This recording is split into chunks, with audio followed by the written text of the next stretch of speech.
My wife's creepy friend literally invites me to sleep with her, all while my pregnant wife ran to the bathroom at the restaurant we were all eating dinner at. And despite the fact that this is not the first time this lady's tried to come on to me in the past, I'm now stuck wondering how I'm gonna tell my wife about this, because this friend is my wife's best friend in the whole wide world, and I'm worried that I'm about to ruin this entire friendship. Welcome back to Am I the Jerk, where you can quickly find out just how toxic some people's friends are, because the friend in this story tries to ruin an entire marriage by literally trying to sleep with the original poster. So yeah, strap in for this one. It is creepy, it's weird, but it's also some juicy drama. Subscribe to Am I the Jerk if you haven't already. Click the bell to turn on notifications so you never miss a video. And please enjoy it, because this first story is definitely a fun one. Let's get started. Okay, so this evening, I went out with my wife, two of her friends, and one of our couple friends for dinner. My wife is almost 5 months pregnant with our twin daughters. I'm insanely happy in our marriage, and I absolutely adore her with all of my heart. I'm aware of the fact that she has a group chat with some of her close friends where they maybe share some intimate things in our marriage. In fact, she's made some jokes about things some of her friends have said in the past. One of her older friends in particular has made jokes and has been maybe a little overly playful about me, and I've kind of noticed that she wasn't always joking. I caught a bad vibe from her from the times that I've met her, and she would literally ask me super candid questions that were maybe not appropriate to ask a friend's spouse. When I told my wife about these things, she said she thought that her friend was just joking and thought it was funny, but I was 99% sure that she wasn't. Anyways, tonight at dinner, my wife and the other friend left to go to the bathroom before the food arrived, and the couple was at the far end of the table, and this problem lady was sitting next to me on my right on the opposite end. As soon as they walked away, she touched my arm and said something along the lines of, "Hey, I know you and your wife have a lot going on right now, and I know it's a lot. If you ever need to talk about anything, I'm always here, and I'll always keep it between us." Now, I've got to be honest, it wasn't what she said, but the way she said it, and it was very clear what she meant. I work in sales leadership and I read people for a living, and there was no misunderstanding about what she meant. And she's also made several comments towards me before, and after I very directly dismissed it, she implied very suggestively that it was a standing offer, and that's when I was very certain she meant something very different. The point is, I want to address this with my wife. I want to do it the right way. I know she won't be upset with me, but my biggest concern is that she will be dismissive at first and think it wasn't legitimate. She's also only been in the United States for about 4 years, and she also moved in here from Sweden. And this girl in particular is one of her first friends she ever made, and she has really struggled to make friends for a little bit. I just want to be straight up about this without hurting her too much. So how do I handle this conversation the right way? Because right now I don't know what to do. Okay, before I go any further, the original poster has an update to this story. Here's what they had to say. Okay, so I sat down and I talked to my wife about it this morning, and I just told her everything directly and straight up while offering her assurance. And honestly, she's handled it very well, but I think she's still processing some stuff. She also admitted that one of her friends told her in confidence that she may have said some not so nice things about her and made several comments about me in conversations with other friends, so she was already kind of suspicious of what's going on. The other thing my wife picked up on that I actually didn't is that we were sitting in a large partitioned U-shaped outdoor cabana booth kind of thing that can probably fit like 10 to 12 people easily. My wife was sitting to my left and she sat directly to my right at the very end of the booth, you know, instead of sitting next to her or our other friends where there was a ton of open space. So she picked up on that as well, and she definitely didn't like that. We're working on how to handle it, but I think the best course of action is that I just straight up message this girl, tell her that I didn't appreciate that, and that I told my wife. She will have to figure out how to address that with her friend group, but she basically said that she can just get lost. So I'm really proud of her for handling that in stride, because honestly, this entire situation was really sketchy, and I'm glad we got it resolved.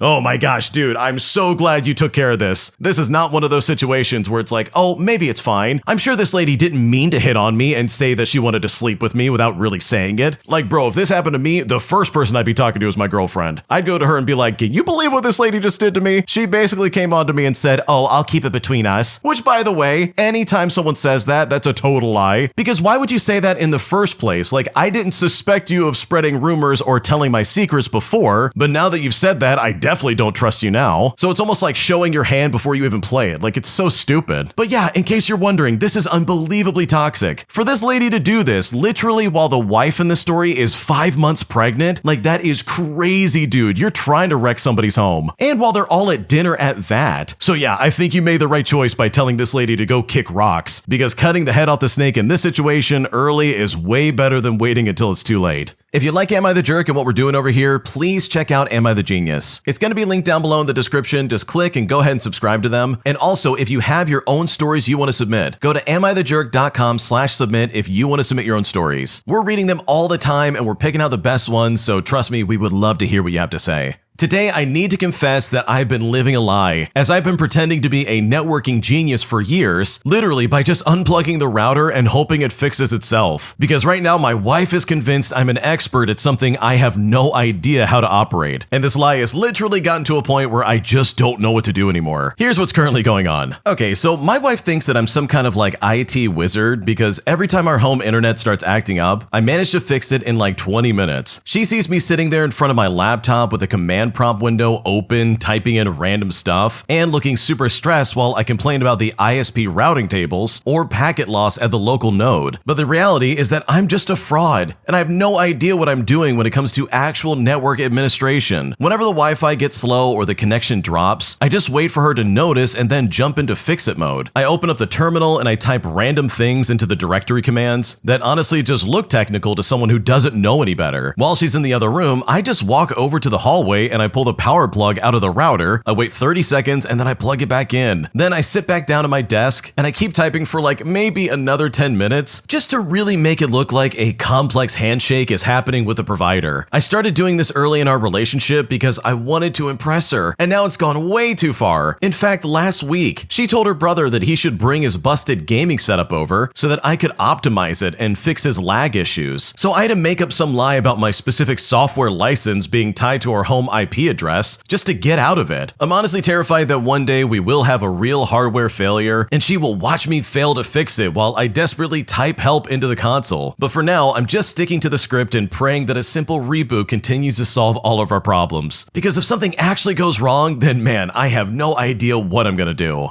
Okay, I love this because, dude, this is one of those situations where it's like, yeah, in for a penny, in for a pound. Holy crap, you are in deep for this, my dude. And trust me, I totally get it. You're trying to impress a lady and you're like, hey, check out these hacking skills. You open up a command prompt and you're like, oh yeah, I'm going to town. I might as well be in the Matrix, baby. I'm hacking the mainframe. Ain't nobody's gonna get past me. And sure, your wife probably finds this charming, but yeah, you've lived a complete lie pretty much the entirety of your marriage. And the part about her being like, oh yeah, bring your gaming setup over. My husband will take care of it. Like, that would make me panic. That makes me like want to start sweating just thinking about it. Because dude, you don't know what you're doing. You have no idea what you're doing. This is all just complete random and you're making it up. So I think the only solution is maybe investing some time into actually becoming an IT wizard to some extent. That way you can at least be like, okay, I know some things. Like, I have an idea of how to fix things, but I'm not some expert. Like, that way if something really does go wrong, you're like, hey, actually I might know how to fix this. And then this supposed like double life becomes like your reality. And it's like, oh wait, I do know what I'm doing. Because my God, this is not something you want to lie about. And definitely please stop bringing up the console commands. You're not doing anything there. It looks stupid and there's honestly no reason to do that. But seriously, this is hilarious to me and I love that you've gotten away with it for as long as you have. Am I the jerk for lying to my parents about double majoring in college when they were paying for my tuition? Because after they found out that I had been lying, they're now literally giving me the silent treatment and really being weird. And at this point, I don't know what to do. Here's what's currently going on. Okay, so I'm 1 month out from graduating with a major in business and a minor in computer science. But my parents found out that I've been lying about double majoring for almost a year. Ever since I started college, my mom has had very rigid expectations about what I should major in and what career I should have post-graduation, which has created a lot of conflict between us. At first, I went along with it, taking both business and computer science classes because I figured the headache of arguing just wasn't worth it, and it seemed possible at the time. Well, I had a medical emergency in my junior year that sent me to the emergency room and caused me to miss an exam, and so I ended up withdrawing from that class, which was a computer science requirement. It was always going to be a tight squeeze to graduate on time, and this setback made it mathematically impossible for me to graduate on time, given the school's per semester credit limit. In fact, now that I'm recalculating, I don't think double majoring was ever possible in the first place, even if I played all my cards right from the second I stepped foot on campus. But I sadly just wasn't thinking that far when I first agreed to it, seeing no future where I could realistically finish a double major, plus the fact that my heart was never really in computer science to begin with. I had a conversation with my mom about turning computer science into a minor instead and majoring only in business. For what it's worth, this wasn't me trying to take the easy way out. I had a 4.0 on all of my computer science classes. this, but I still lean more towards the business route and already had internships and now a job offer in this field. However, she was not receptive to this at all and insisted that I go through with both majors. There were some heated arguments which devolved into her saying how much of a waste of tuition I was, how I was an epic disappointment, how I was not living up to my potential, and all this other stuff. In the end, she refused to accept a compromise where I turned computer science into a minor. Seeing no resolution, I ended up lying and telling her that I was majoring in both. I kept the lie going for almost a year, making up computer science classes that I was taking, and I've always excelled in school, so they never really bothered to check until now. Well, my mom is beyond pissed off and refuses to talk to me ever since she found out. I feel bad about my choice to lie and understand why she feels betrayed and angry. I also admit that having my parents pay my tuition means that they have some say in my education, but I also feel as though they didn't leave me many good options. So am I the jerk for lying about my major in college when my parents are paying my tuition, even though their demands were impossible to meet and they refused to compromise? Because I really just don't know what to make of this. Okay, your parents are being way too strict about this. This is so weird. Because, dude, what are you talking about? You literally had to go to the emergency room and withdraw from a class. Unless they're like willing to pay for summer school, then it just doesn't seem like this is ever gonna get done. You literally don't have the time to finish all the requirements necessary to get the degree. Like, in my opinion, a computer science minor is like the only option. So for your mom to be like, wow, I'm never gonna talk to you again, and somehow giving you the cold shoulder, like, that is so immature and weird. Like, grow up, come on, look at reason for once. It's not like your kid's not doing incredible at college. Like, they've got a 4.0, like, come on. Plus, they're already graduated, like, give it a break, man. So no, you're not the jerk for lying to your parents. It sounds like that was probably the only way you could finish on time, but the way they're reacting to you, like not telling the truth, seems a bit overblown and really unnecessary because you don't deserve this in the slightest. Am I the jerk for refusing to leave my room early for the new roommate that was taking my spot? Because it was literally sprung on me at the last second that she's coming down early to try and get settled in while I'm still living here, putting me in a situation I didn't agree with, so I simply resisted and said no, which really makes me wonder if I'm in the wrong. Here's basically how it happened. I'm a 26-year-old female and I lived in a duplex with 3 other female roommates. We lived on the lower level and the owners of the house lived on the second floor. I lived there for about a year and then I decided to move into a townhouse with another friend. I gave the owners plenty of notice that I intended to move out at the beginning of August. Well, at about June, the roommate, who I will call Erica, who had been living in the duplex the longest and acted as the liaison between our unit and the owners, asked if I could move out in the middle of July. A recent college graduate who the homeowners knew was planning to move into the area. Apparently she got a job in our city and she needed to start her new job in July. And essentially she was going to be taking my spot in the duplex. I looked into the situation and it worked out for me to move out mid-July, so I agreed and I thought all the plans were set. Well, at the end of June, Erica told me that the new girl was coming down early to get settled into her new room, all before she began her new job. This meant, according to Erica, that I needed to move all of my things out of my room as soon as possible, just so that this new girl could move in. The problem was that I couldn't move into my new place for a couple of weeks. Like, I'm not quite sure how it was decided the new girl would come down early, but no one asked me at all. I was just told that it was happening all of a sudden. They said I could put all my stuff in the dining room, which is a large room, and still sleep on the couch at the house. And I thought about it for a little bit and I said I wouldn't be moving out early. I would move out in mid-July as I agreed. Well, as it was described, the new girl came down early anyways and slept on the couch in Erica's bedroom. Okay, narrator stepping in real quick. Here's the part that really pisses me off. Check this out. Erica then told me that I was being selfish and that I should have moved out for the new girl and that she is wasting her time by coming down early and not getting her room set up. She also said that we have to look out for each other and that she is inconvenienced by having the girl sleeping on her couch. But I responded that it is a different thing sharing a room versus completely displacing myself. Plus, it would have made more sense to ask me if I could like vacate my room in early July, you know, before anyone told the new girl that she should come down. But honestly, with all things considered, am I really the jerk for refusing to leave the room early? Because I'm kind of questioning it and I'm not really sure if I'm in the wrong. Okay, dude, your roommate sucks. Erica is an idiot. I'll say that as confidently as I can. Seriously, you agreed to a specific timeline. In fact, you gave them several months of like, hey, I'm gonna move out in August. Please be ready for that because I'm out of here. And you even agreed to move out in the middle of July, dude. So for them to be like, you need to move out earlier. Yes, you're gonna have to sleep on a couch and yes, your crap's gonna be all over the dining room. Too bad, so sad. And if you don't do that, I'm gonna call you selfish and say that we need to look out for each other. Which is seriously hilarious that Erica's trying to say that because it's like, okay, you're clearly not looking out for the original poster. Like, Like, you're just sitting there being like, oh yeah, you can sleep in like, I don't know, the floor or whatever. Like, bro, what are we talking about? I didn't agree to any of this. And you can't just drop it on me at the last second and think I'm gonna be okay with it. Like, screw this new roommate, I'm still your roommate. So no, I'm not gonna move out early. Like, what a stupid thing to do. This honestly makes no sense, and it's definitely not your fault. So no, screw Erica. She's an idiot, and you did not owe her anything. And I think if anybody's selfish here, it's literally whoever said that this new roommate could come down early. Because this obviously would have displaced you in a way that's really unfair. And I really just don't think you had any obligation to follow through with any of these stupid demands. My husband is literally skeptical of our kid having a medical emergency, claiming that she was faking it and probably doing it out of attention instead of something actually happening. And now I honestly want to divorce him, and I'm wondering if I might be overreacting here, because I'm still pissed off about this and I really just don't know what to do. Okay, so last night after dinner, my 10-year-old and I were watching a movie and she was laying down on the couch. She then stood up, stretched, and then immediately fell forward onto the glass coffee table. She hit her head and then fell onto the bottom tier of the glass table and hit her head again, and it all happened so fast. Her body was limp and I picked her up, and she came to almost immediately. She had clearly fainted and I was terrified. Not only did she faint out of nowhere, she hit her head twice on a metal and glass table. When she came to, she was immediately confused and started crying. I called my husband in from outside where he was watering the lawn, and I told him we needed to take her to the hospital. But he then starts Googling and saying, it's common, this is not an emergency. Meanwhile, my daughter's still crying and shaken up, and truthfully, she's scared about going to the hospital for the first time. I then tell him I'm going anyways, but it's here that he says that he has some things to do outside, so I just put her in my car and have him follow after. He then gets there about half an hour after us. Now, the emergency room was disappointing. We spent 3 hours there and they weren't able to tell us anything, just that she likely didn't have a concussion and that her EKG was okay and she was not dehydrated. I want to take her to an urgent care today because they did no labs, and I also don't think that a 10-year-old faints out of nowhere.